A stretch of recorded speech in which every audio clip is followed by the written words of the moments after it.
უკრაინაში დებელცევოსთან რამდენიმე დღის წინ ჩატარებულ სპეცოპერაციას, რა დროსაც რუს ოკუპანტებზე იერიში ქართულმა ლეგიონმა გიგა 82-ას მკვლელობის საპასუხოდ მიიტანა აფხაზეთის ხმასთან ექსკლუზიურ ინტერვიუში ლეგიონის ხელმძღვანელი მამუკა მამულაშვილი ხსენებს. სპეცოპერაციის შედეგად იქ იყო დაპირისპირების ხაზი გადაკვეთილი. მტერს ლეგიონის ჯგუფმა შემოუარა ზურგიდან და სწორედ ზურგში მივაყენეთ დარტყმა. ზუსტად იქ სადაც არ გველოდებოდნენ. ძალიან მოულოდნელი იყო, დაახლოებით ბრძოლა გრძელდებოდა სადღაც 4-5 წუთამდე. მერე უკვე იყო საარტილერიო დარტყმა. განადგურებულია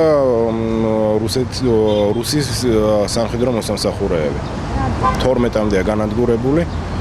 ეს რაც თვითონ დაადასტურეს და საარტილერიო ცეცხლით საკმაოდ ბევრი ადამიანია სწორედ რუსეთის საოკუპაციო ჯარიდან განადგურებული.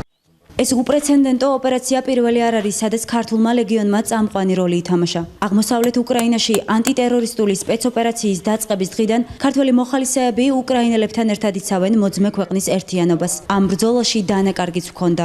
ქართული ლეგიონიდან 2 ბიჭია გარდაცვლილი, ეს იყო ომის დასაწყისში და პრინციპში დაჭრილები ყავს, ეხლაც ყავს 2 ადამიანი დაჭრილი, ისე ომის განმავლობაში ალბათ 10 კაცამდე ყავს დაჭრილი. უკრაინაში მიმდინარე საბრძოლო მოქმედებები, რომ სხვისი ომი არ არის და უკრაინის ბედთან ერთად იქ ჩვენი ქვეყნის ბედიც ხდება, ყველაზე უკეთ ქართველმა მოხალისეებმა იციან. ამიტომაც ანტიტერორისტულ სპეცოპერაციაში მონაწილე ქართველების რიცხვი საქართველოს ხელისუფლების მხრიდან საკმაოდ გულგრილი დამოკიდებულების მიუხედავად პერიოდულად იზრდება.